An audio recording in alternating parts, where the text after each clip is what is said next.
Hello, this is Memphis Communiversity. Today we are practicing some AP Calculus free response questions. We are doing parametric equations. This is actually going to be difficulty number 8 out of 10. We are not going to use a calculator in this question.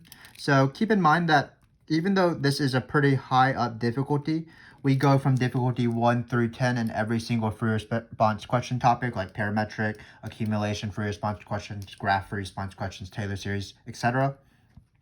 While this might be difficulty number 8, parametric free response questions on the BC exam is on the easier side. They sort of pale in comparison compared to polar free response questions and Taylor series free response questions. So the difficulty 8 of this free response question is probably equivalent to like a difficulty 3 or 4 of those harder examples. But it's still worth doing, so we're going to do it. Keep in mind that this is probably going to be actually more helpful for you on the multiple choice section, because oftentimes the parametric question on the BC exam is calculator, and they give you both dxdt and dydt. But in this case, we're going to change it up a little bit. Here, there's going to be two different kind of givens. Of course, we have x's and y's throughout these questions for parametric, but in this case, the position is given for the first coordinate, and then the velocity is given for the second coordinate. Finally, we do have this initial y coordinate for the particle. That, of course, will allow us to apply a fundamental theorem of calculus to find the y position or the y coordinates of the particle at any time, as we've done multiple times throughout this video series. But again, even if this is difficulty 8, not going to be too bad, so let's get started. So in this case, what we're going to first try to do is we're going to try to find the equation of the tangent line to the path of the particle at t equals 0. That, of course, because it's equation of the tangent line, what we need is we need a point and we need a slope so that we can write the equation of a line. And of course, tangent means the slope is the derivative. So we're going to write point, slope.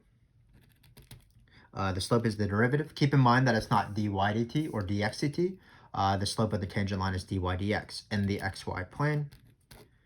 In parametric, of course, that's going to be dy dt over dx dt. This comes from the chain rule.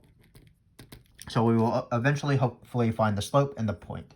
Keep in mind, though, that 0 will not be a part of this point because 0 is a time, and we want to find x of 0 and y of 0. So x of 0 is going to be easy. It's just going to be plugging in into this thing right here. We can just do that right now. 0 minus 0 is negative 13, and minus 13 is negative 13. But to find the y coordinate, we do have to do some sort of fundamental theorem of calculus. I would usually set up the fundamental theorem of calculus in this way right here. So I'm going to write it in the bottom corner of this extra sheet. It'd be y of 0. So we're trying to find y of 0 equals the given position. So that's 1, the given y coordinate, plus the integral. We're going to put the given time on the bottom, the want time, which in this case would be 0, on the top. And then we would write out this function 2t minus 6. And this wouldn't be too bad. We would type this. We would not type it in a calculator. We don't have a calculator. We would just do this by hand. But again, it wouldn't be too bad. But I'm going to do it a little bit differently in this case, because I'm going to need the position of both coordinates and the velocity of both coordinates throughout the question. So I might as well try to write them right now in the beginning. So x of t is given. That's the position of the x coordinate. So I don't need to find that. Also is given is the velocity of the y coordinate, dy dt. Don't need to find that. And then I want to find y of t, and I want to find dx dt. Again, this will help us as we do this entire free response question. So for dx dt, that's just the derivative, pretty easy, 2t minus 2. The derivative of this using the power rule. And then for y of t, we are going to do the fundamental theorem of calculus. So we're going to write y of t is equal to integral of 2t minus 6. This integral doesn't look too bad. Just using the power rule for antiderivative, so it's going to be t squared minus 6t. And then we do need to remember plus c. That's important, of course. And we're going to use t equals 2, y coordinate being 1 to solve for our c. So we're going to set this to be equal to 1. We're going to plug in 2, so it's going to be 2 squared minus 6 times 2 plus c. And then we're going to solve for c. 4 minus 12, 2 times 2 and 6 times 2. 4 minus 12 is negative 8. Negative 8, we're going to bring it to the other side. This gives me c is equal to 9. So what I'm going to do is I'm going to take my original y of t with the plus c and replace c, of course, with 9. And then we have found how to find the position for any single time for the y coordinate, which is great. Again, for this question, you could have done fundamental theorem of calculus in this way.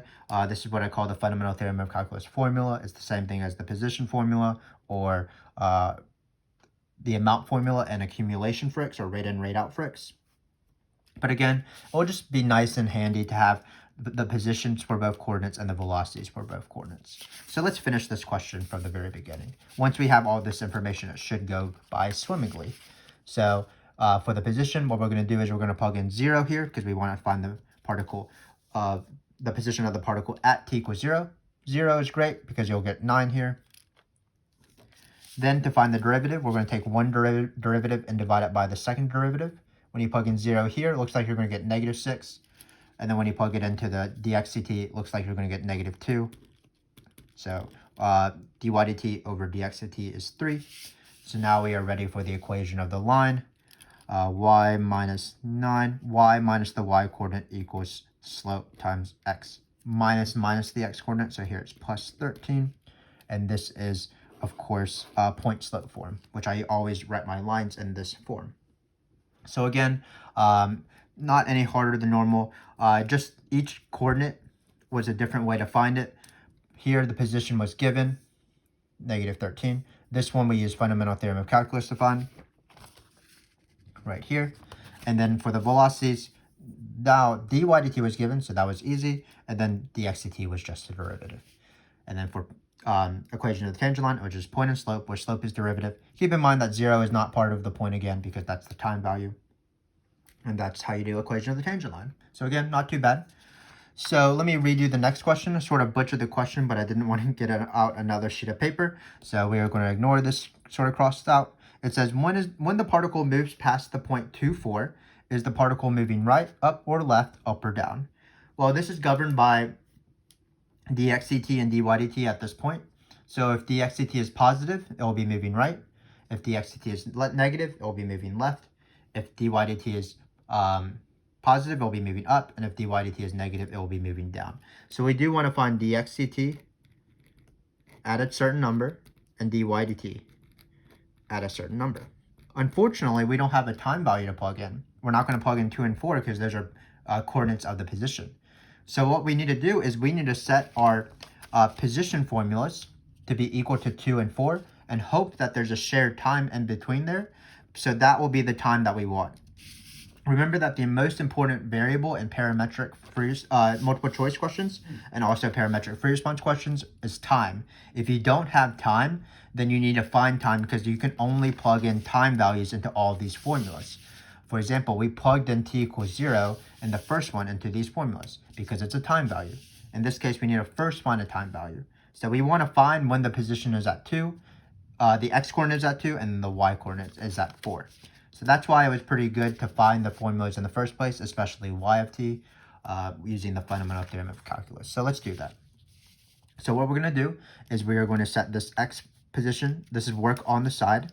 So it's going to be, we want x of t to be equal to t squared minus 2t minus 13. And we want to set this equal to 2 because we want the x coordinate to be equal to 2. So we're trying to find the time that makes that happen. And similarly, we're going to try to set the y coordinate to be equal to 4. So that's going to be t squared minus 6t plus 9 equals 4. So now we're going to try to solve these equations. These equations are different from each other. We don't solve them simultaneously. We take them one at a time. Anytime you have a quadratic, your goal is to factor as much as possible. Maybe use the quadratic formula in a worst case scenario. So to factor anything, you need to set one side to be equal to 0. I'm going to bring this 2 over. It's going to be 2 squared minus 2t minus 15, negative 13 minus 2. This looks factorable. It looks like it's going to be t plus 3, t minus 5. So we get t is equal to negative 3 and 5. We are hoping, of course, that negative 3 or 5 is one of the solutions to this equation as well. Because if not, then there's not going to be a time when the particle moves past this point and the question would be invalid. So what we're going to do is we're going to bring over the 4, just like in the other previous example. Looks like we're going to get 5. And here we're going to factor it. This one also looks factorable. Looks like it's going to be t minus 1 times t minus 5. And notice, luckily, we do have a common time at t equals 5. What's great about t equals 5? The x-coordinate is 2, which is what we want, and the y-coordinate is equal to 4. So again, the important thing about parametric is time values. So we need to find time values in order to plug these functions and plug in what to plug in into these functions. We're not going to plug in 2 and 4. We found the time 5. This is the number we're going to plug in. So we're going to find dx/dt, which is 2t minus 2. That was just taking the derivative of the original right here. So it's going to be 5. We're going to do 2t minus 2. So that's going to be 2 times 5, which is 10. 10 minus 2, of course, is 8. Then we're going to do it for dy dt as well. That was 2t minus 6. That was given. So that's going to be 2t minus 6. Plug in 5. We are going to get 4 in this case. And we actually don't really care about what these numbers are. If we wanted to find dy dx, it'd be 4 over 8, which is 1/2. But in this case, all we care about is whether these things are positive or negative. Because again, the x derivative being positive means that the particle is moving to the right. If it had been, for example, -8 or -4 or any negative number, it'd be moving to the left. And the particle being 4, meaning it's positive, means that the particle is moving to the right, not to the right, up. Sometimes I speak and I don't really know what I'm saying. About to write down, it's up. So this is how you do particle, sort of what direction is the particle moving at a point. The key is that you need to first find a time value, a shared time value where the particle's x position is 2, the particle's y position is 4. So we did this sort of separate equation solving here. And then when we got this time, this is the number we can plug into the derivatives. X derivative being positive means it's moving to the right. X derivative being negative means the particle is moving to the left. Y derivative being positive means it's moving up. Y derivative being negative means the particle is moving down. When the x derivative is 0, that means it's not moving in the horizontal direction. When the y derivative is 0, that means it's not moving in the vertical direction. And when both of them are 0, that means when the particle is at rest. So hopefully you understand sort of these particle direction questions or at rest questions, keeping in mind that the key is find the t value it's not given. If it's given, that's great. But if it's not given, it's still not too bad. You just need to plug in those time values. You need to find those time values so that you can plug it in. In this case, it was 5. So we have another question. It says find the acceleration vector of the particle at t equals 3. And then we are going to find the speed of the particle at t equals 3. So both of these questions are pretty easy. So notice we have our first derivatives, which is great because acceleration is the second derivative. So let me remind you what the first derivatives were. They were written as 2t minus 2. This was dx dt, the derivative of the original. And then this one was 2t minus 6. So let's take the derivative of each of these because this was, if you want to, you can write it as x prime of t, y prime of t, or dx dt, dy dt. So we want to find, this is not a mark, by the way, that's just a little dot. We want to find x double prime of t, y double prime of t. Well, of course, this is just 2 and 2, because the derivative of this is 2, and the derivative of this is 2. Then we are going to try to plug in the number 3 here. Some students get confused. How do I plug in 3 into this function? Well, this is just a horizontal line. That's the line 2. When you plug in any number, you're going to get the same number, which is going to be 2. So, of course, the acceleration at this point, and actually at every single time, is going to be 2, 2. So, again, not too bad. All we did is take one derivative starting from the first derivative. If you had wanted to, if the givens were these initial positions, you would have had taken 2 derivatives and plugged in the number. Finally, we're going to do speed. So speed's formula is the square root of x prime, for example, at 3 squared plus y prime of 3 squared. This is the formula. If you wanted to, with an additional step, to find total distance, that's the integral of this quantity, because the integral of speed is always total distance, even in particle motion questions. The integral of the absolute value of velocity, which is speed, is total distance. But in this case, we don't have to do any of that. All we're going to do is we're going to plug in 3 into both these derivatives. Again, this is why it was so helpful to list out these derivatives from the very beginning. This one was given, this one was just the derivative of the given position.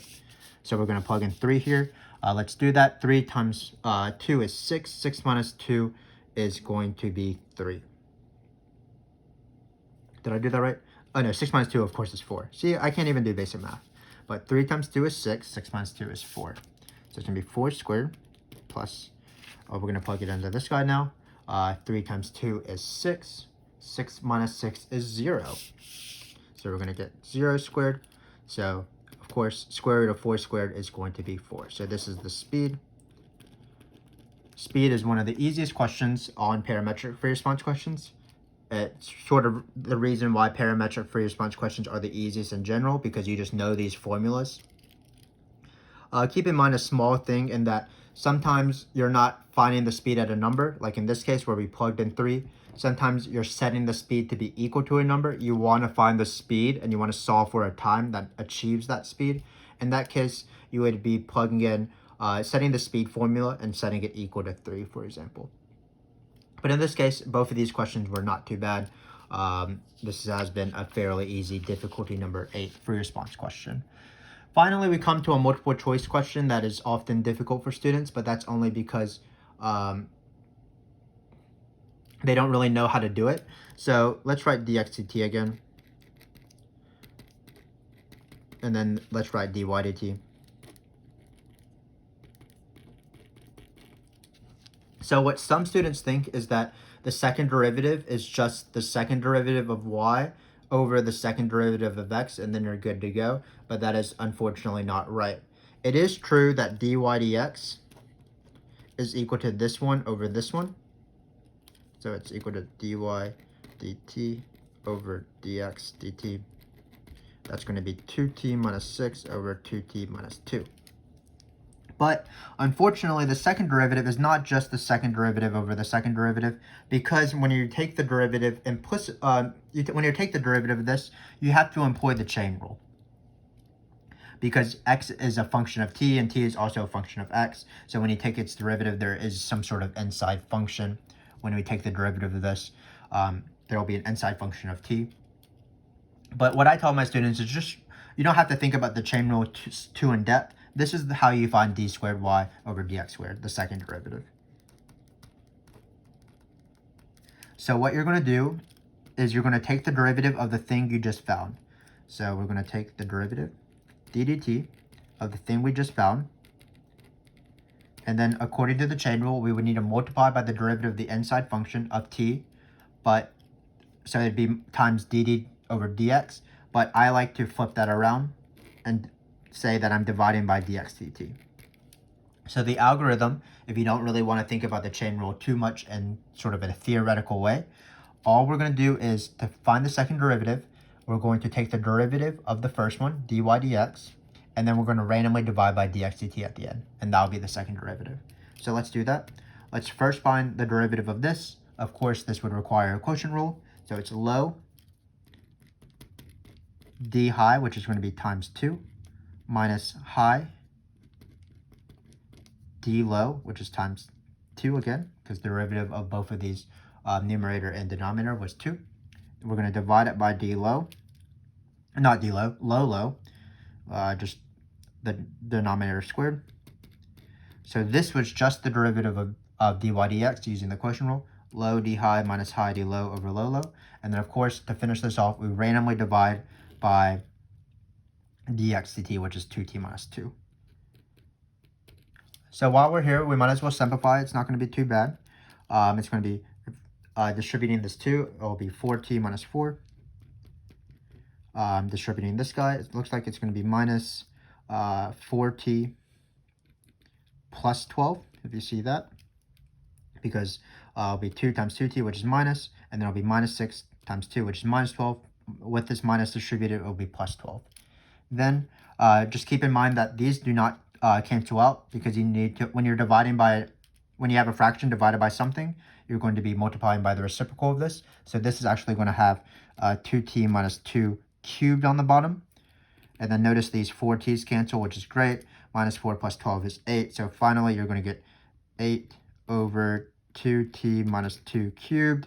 If you want to be super clever, like say you have a multiple choice question and this is still not one of the answers, well, you can actually factor the bottom as 2 times t minus 1 cubed, and 2 cubed is 8, so the 8 and 8 will cancel, so you're going to be left with a nice equation, 1 over t minus 1 cubed. And that's how you take the second derivative of parametric equations.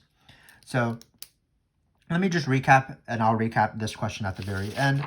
So this has been a pretty easy question, even if it's been difficulty number 8. The givens were an x-coordinate and the velocity of the y-coordinate, dy dt. What we did before we started the question is we found the x-coordinate and the y-coordinate, and then the dx dt and dy dt, so that we can just use it throughout the question. Dx dt was pretty easy, just take the derivative. Yt was a little bit harder, but it required an integral with a constant of integration solved by the initial point, just like normal. So we have y of t. Then what we wanted to do in the first question was find the equation of the tangent line. We did basically all the work. To plug in, to find the position, we plugged in 0 into both of these guys.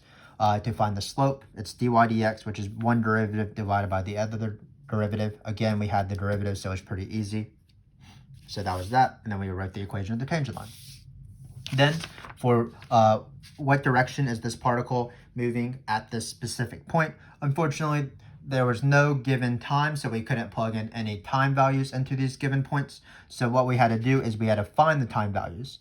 What we did is we set our position that we found to be equal to 2, and then our position for the y-coordinate to be equal to 4, and found the common time, and that was the time that was great. That was the time what we needed, where this particle is at this position in both coordinates. And so we plugged in 5 individually into x prime to see if it was moving right or left. It was positive, so it was moving right.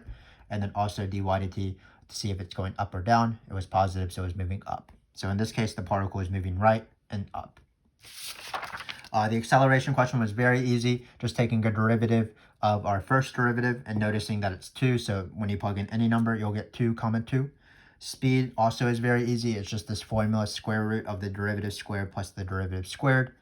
What we're doing is, of course, plugging in 3 into our derivatives. Here we got 4. If we wanted to, we could take the integral of speed. So let's write that down, because this question is so commonly asked. So the integral of speed, x prime of t, y prime of t, with a plus. So this is just speed. The integral of this is total distance.